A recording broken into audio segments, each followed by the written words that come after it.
Hello, everyone. It's Fred again from Notes of a Nomad, video number 308.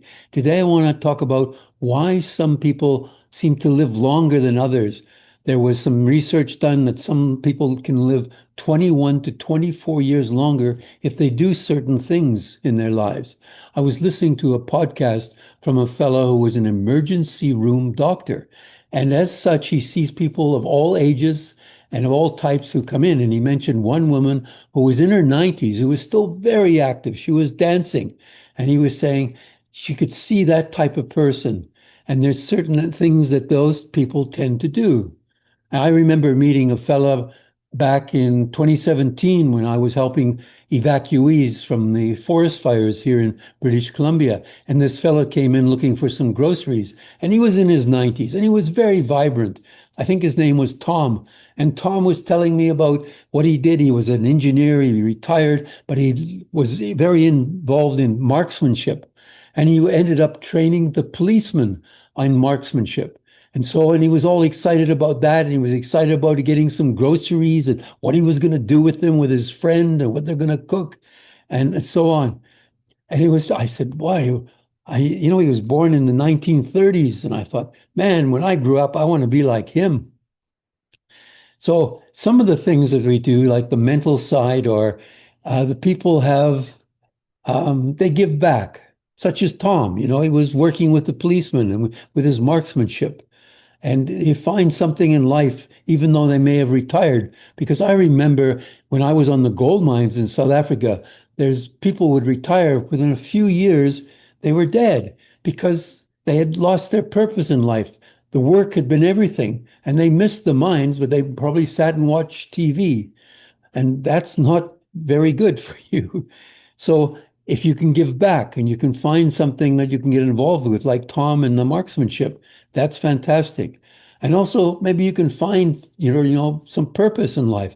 Maybe you could volunteering and help people. Maybe there's some skills, or maybe you join some group, a club, an organization, and you work with them. Those are the sort of things. So again, I decided I never want to retire. I'm retired from the job, but I haven't retired from life, so to speak. And have a social network. I know that in the United Kingdom, they have a minister of loneliness because they found out that people, as they grow old, I guess they lose their friends and so on, they have so little social activity, they become lonely, and it was affecting the government, the cost for the health care. So they have a minister of loneliness to help elderly people, to have social contact. So we are wired, we're social people, we need that interaction. And then on the physical side, to stay healthy, keep active, we know, watch your weight, watch your sleep, those are all important. And, watch, smoking and drinking too much may be not good. Keeping physically active, find some things that you like doing. Find a like-minded people.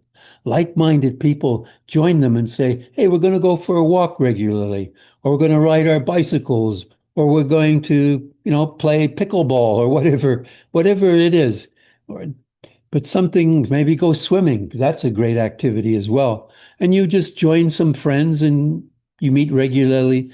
It's, that support group as well, because try and do this on your own is not easy either. Say, oh, I don't feel like it today. But if the group's expecting you, oh, I can't let my friends down.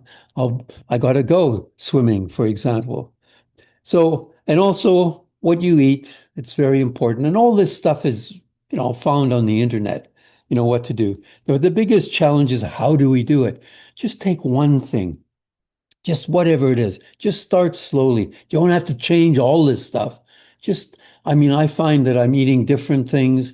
Like I have a sweet tooth, but I've now find dark chocolate, which is good for you. That's sort of, I can have just a little bit of it. If I bought a milk chocolate, I'd want to eat the whole bar. But if I have dark chocolate, I can just have one or two squares. And that solves sort of my sweet tooth without me eating too much. So those are the sort of things you just can change slowly, try different things. Just take one of the things. And eventually you might be like that lady, or you might be like Tom, the fella who became, training the police officers in their marksmanship, or the lady who was dancing in her 90s. Whatever it is, those are the people who live that extra 21 to 24 years. And it's all possible. You can't change overnight. You don't want to change everything. Just do one thing at a time and slowly, but it will come. And that's I found over my life. I have changed a lot of my habits, and maybe that's why I'm still around in my 80s. Maybe I'll make it into my 90s. Who knows? But with that, I just thought I would mention it because I've heard the podcast and I thought, yeah, that reminds me of Tom. And I saw that. So maybe you have seen it too. There are certain people who just seem to manage to live longer, and they are active physically and mentally. So I'll say au revoir, adios, wishing you, your family, and friends lots of love and laughter. Bye for now. Till next time, from Fred and Notes of a Nomad.